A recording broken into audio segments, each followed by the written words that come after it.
पंजाब लूटने वालों से लिया जाएगा हिसाब, कहा केजरीवाल ने। सिद्धू और मजीठिया एक दूसरे को हराना चाहते हैं। आम आदमी का बटन दबाने से दोनों हार जाएंगे।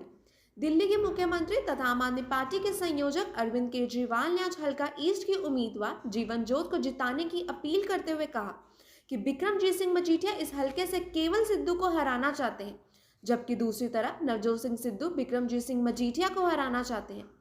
पंजाब का भला दोनों ही नहीं चाहते। अगर इस हल्के की जनता आम आदमी पार्टी के उम्मीदवार जीवन जोत को विजयी बनाती है तो दोनों ही हार जाएंगे। इसी के साथ उन्होंने देश की आज़ादी में शहीद आजम भगत सिंह तथा बाबा साहेब अम्बेडकर का अहम रोल बताया। उन्होंने कहा कि दोनों के रास्ते अलग थे लेकिन मंजिल एक ही थी। वहीं आम आदमी पार्टी की ओर से मुख्यमंत्री चेहरा तथा पंजाब के पार्टी अध्यक्ष भगवंत मान ने भी कहा कि आज भी जनता अंग्रेजों के राज को अच्छा मानती है। यह हमारे लिए दुर्भाग्य की बात है कि देश की आजादी के बाद राज करने वाली पार्टियों ने जनता के लिए कुछ नहीं किया। सब तो पहला पवित्र धरती श्री अमृतसर साहब, सारी प्रेस, इलैक्ट्रॉनिक, प्रिंट, सोशल जिन्हें भी मंचा ਨੂੰ ਤੁਸੀਂ रिप्रजेंट करते हो, ਤੁਹਾਡਾ स्वागत है। बहुत बहुत मेहरबानी। बड़ी इंपॉर्टेंट प्रेस कॉन्फ्रेंस है। कुछ ਇਹੋ ਜਿਹੇ ਇਤਿਹਾਸਕ ਐਲਾਨ ਅੱਜ ਤੁਹਾਡੇ ਸਾਹਮਣੇ ਕਰਾਂਗੇ जो ਪਹਿਲਾਂ कभी किसी ने सोचे नहीं सी। देश ਨੂੰ आज़ाद होए ਨੂੰ 75वां साल लग गया, पर जो आज़ादी शहीदां ने अपने सुपनों के विच सोची सी, वो आज़ादी आम लोगों के घर तक पहुंची नहीं। वो सिर्फ बड़े बड़े महलों तक या लाल बत्ती वालियां गड्डियां तक सीमित होकर रह गई। जो शहीदां की सोच सी वो किते ना किते धुंधली पैंदी नज़र आ रही है। हैरानी दुख उस वेले हुंदा जदों कोई 90 साल का बजुर्ग सानू ये कह दिंदा, पुत्त इन्हां नालों तां अंग्रेज़ ही चंगे सी। फिर सानू इस गल का दुख होंदा है कि असीं शहीद आजम भगत सिंह, राजगुरु सुखदेव, करतार सिंह सराभा, शहीद उधम सिंह वर्गे, लाला लाजपत राय जी, चंद्रशेखर आज़ाद, अशफाक उल्लाह वर्गे इन्ने हीरे असीं क्यों गवा लए? फिर जे असीं अजे भी अंग्रेज़ों नूं यही कहना कि चंगे सी, तो इसका मतलब किते ना किते लोग जिहड़े ने जिन्हां ने बाद दे विच देश जिन्हां दे हत्थ च आया उन्होंने इन्ने दुखी करते कि वो चंगे कहा थे। आम आदमी पार्टी एक ऐसी पार्टी है जिहड़ी एक अंदोलन चों निकली है। आज़ादी तो पहला शायद इदा होंदा हो, असी उदों है नहीं सी, पर आज़ादी तो बाद पहली शो होंदा है जां रैली होंदी है। 3-4 नारे जिहड़े ने वो इक्को माइक तो आज़ादी तो बाद सिर्फ आम आदमी पार्टी लाउंदी है। इक्को माइक तो 3-4 नारे, भारत माता की जय, वंदे मातरम, इनकलाब जिंदाबाद, बोले सो निहाल।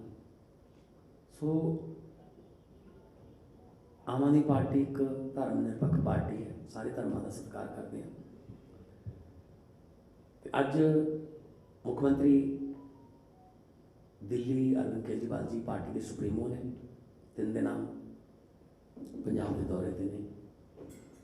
एक खास ऐलान जो कि दिल्ली जिन्होंने करता, पंजाब के वास्ते अज खास ऐलान करना आए ने। मैं चाहूँगा कि मीडिया सामने सीएम साहब संबोधन करें। आप सब लोगों को मेरा नमस्कार, सबको मेरा प्रणाम, सत श्री अकाल। हमारे देश को आज़ाद हुए 75 साल हो गए। आज़ादी बड़ी मुश्किल से मिली थी। बहुत लोगों ने अपनी जान कुर्बान की, बहुत लोगों ने लंबा संघर्ष किया, उसके बाद आज़ादी मिली थी। लेकिन धीरे धीरे हम उन लोगों की कुर्बानी और उनके संघर्ष और उनके विचारों को भूलते जा रहे हैं। पूरे के पूरे सिस्टम के ऊपर दंडी राजनीति हावी होती जा रही है। आज़ादी दिलाने के लिए बहुत लोगों ने कुर्बानियां दी और किसी भी कुर्बानी या किसी भी संघर्ष को कम नहीं आंक सकते। लेकिन फिर भी अगर जितने लोगों ने कुर्बानियां दी और संघर्ष किया उनको सबको अगर देखें तो दो शख्सियत ऐसी नज़र आती हैं जो एक तरह से पूरे आज़ादी के आंदोलन को रिप्रेजेंट करती हैं, और वो हैं बाबा साहब अम्बेडकर और शहीद आज़म भगत सिंह। ये दो आज़ादी के दीवाने ऐसे थे, ये दो शख्सियत ऐसी थी जो एक तरह से सारा जितने भी लोग जितने भी आज़ादी के सेनानी हुए सबको रिप्रेजेंट करते हैं।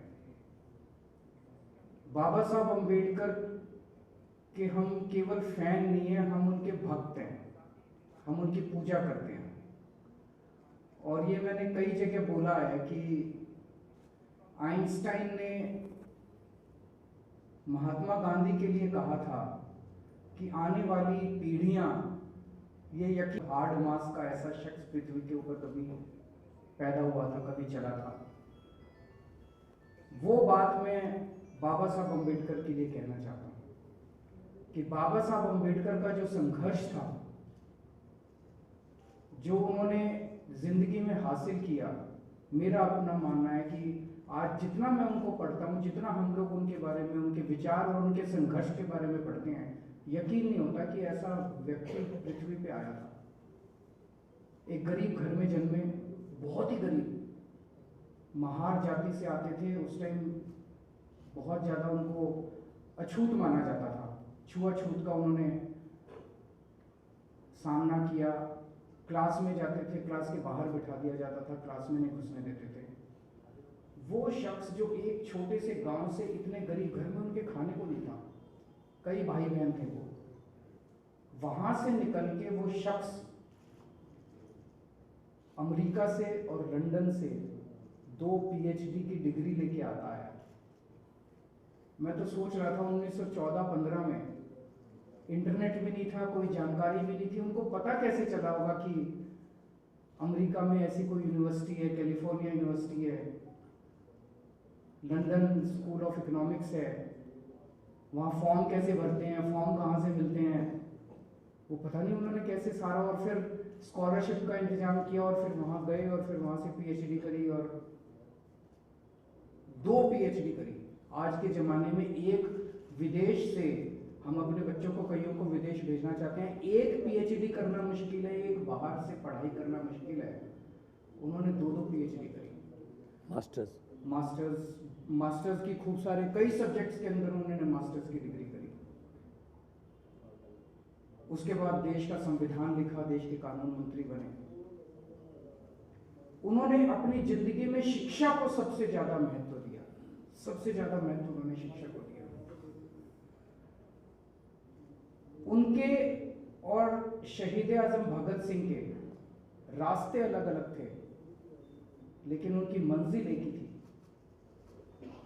दोनों चाहते थे कि देश आजाद होने के बाद सबको अच्छी शिक्षा मिले, सबको अच्छा स्वास्थ्य सेवाएं मिले, देश के अंदर तरक्की हो, जात पात या धर्म के आधार पे भेदभाव ना हो, सबको बराबरी का हक मिले। कोई अपनी जिंदगी में सफल होता है, ये इस बात पे निर्भर नहीं होना चाहिए कि वो किस जाति में पैदा हुआ। शहीद आजम भगत सिंह उठ के आपके सुख दुख में काम आएगी। मजीठिया है वो, बस मैं तो इसको हराना है। अरे हराना है, जनता का क्या, तुम आपस में लड़ोगे, उनका कोई लेना देना नहीं अमृतसरी से मजीठिया का, वो केवल नवजोत सिंह सिद्धू को हराने आए हैं। तो मेरा तो यही कहना है कि इस बार जनता एक बटन दबा के जीवन ज्योत को जिता दे और एक ही बटन से ये दोनों हार जाएंगे। केजरीवाल साहब, जब आम आदमी पार्टी आंदोलन से बाहर निकली थी तो आपने मुख्यमंत्री शीला दीक्षित के खिलाफ चुनाव लड़ा था। यहाँ पर बहुत से तो नए कैंडिडेटों चेहरों को मौका दिया गया था। अब जब इस बार चुनाव लड़ा जा रहा है, बहुत सारे ऐसे कैंडिडेट हैं जो दूसरी पार्टियों से आए हैं। क्या आम आदमी पार्टी को जनता के बीच से नए चेहरों का चयन नहीं कर पाई या कुछ और वजह है इसके पीछे? नहीं, ऐसा कुछ नहीं है। मैं तो हमेशा ही कहता हूँ कि किसी भी पार्टी की विचारधारा और उस पार्टी का मैनेजमेंट उसकी टॉप लीडरशिप से डिसाइड होता है। दूसरी पार्टियां खराब है क्योंकि उनके टॉप के लीडर खराब है, तो वो नीचे वैसे ही लोगों को लेके आते हैं, वैसा ही उनकी सरकारें चलती हैं। दूसरी पार्टियों में भी लेकिन अच्छे लोग हैं जो वहां पे बड़े घुटन महसूस कर रहे हैं। मैं तो अपनी हर प्रेस कॉन्फ्रेंस में कहता हूं कि पहले उनके पास कोई विकल्प नहीं था, अब आम आदमी पार्टी आ गई, अच्छी पार्टी है, ईमानदार पार्टी है। मैं तो सारी पार्टी के लोगों को बोलता हूँ कि जो अच्छे लोग हैं, जो देश के लिए काम करना चाहते हैं, अपने लिए नहीं काम करना चाहते, ऐसे लोग अपनी अपनी पार्टी छोड़ के आ जाते हैं। सर एक तरह सवाल है, दो सवाल है। एक तो ये कि भगवंत मान को जब आप बोलते हैं कि कट्टर ईमानदार, ये विरोधियों को ये शब्द अच्छा नहीं लगता। दूसरा ये कहा जा रहा है कि भाजपा जो है वो आम आदमी पार्टी के साथ जो मिलकर पंजाब में जुड़ना चाहती है, बी टीम के तौर पर। तो पहला प्रश्न आपका, एक बार ही माइक दे दो, इनके प्रश्न बड़े अच्छे हैं, जरा जनता को माइक वो भी सुनाई दे जाएंगे प्रश्न।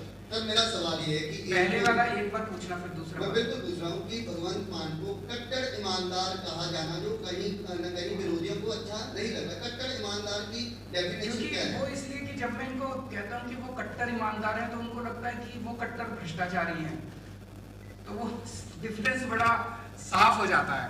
वो लोग कट्टर भ्रष्टाचारी हैं, हर फाइल साइन करने के पहले देखते हैं इसमें कितने पैसे कमा लो, कोई उनसे मिलने आता है इससे कितने पैसे नोच लो, वो केवल और केवल पैसा लूटने के बारे में सोचते हैं। और ये आदमी केवल और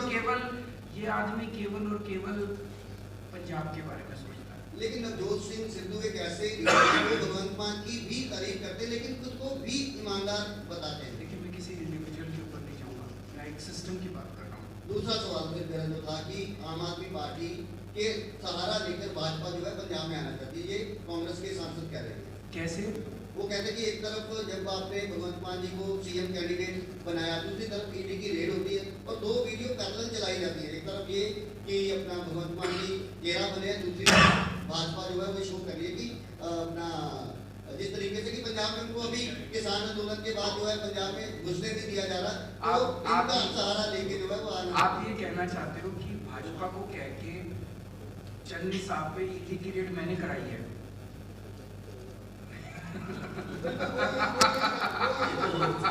वो यही कहते हैं। अगर मैं इतना पावरफुल हूँ फिर तो मैं 2-4 के ऊपर और कर मेरे ऊपर तो उन्होंने ईडी की, सीबीआई की, इनकम टैक्स की, मेरे बेडरूम में घुस गए थे वो लोग। अगर मेरा बस चलता मैं क्यों कराता? केजरीवाल साहब, हर पार्टी ये सभी आप भी कह रहे हैं कि भ्रष्ट नेताओं ने पंजाब को लूट लिया। आम आदमी पार्टी की सरकार बनती है तो जो पैसा लूटा गया, जिन्होंने बड़े बड़े महल खड़े किए या किसी तरह से जो संपत्तियां उनके पास है, उसको लेकर कोई आपके पास कोई प्लान है? एक ऐसी कमेटी का गठन किया जाएगा, एक पैसे वसूल किए जाए? मेरा सवाल, एक पैसे का हिसाब लेंगे, एक पैसे का हिसाब लेंगे।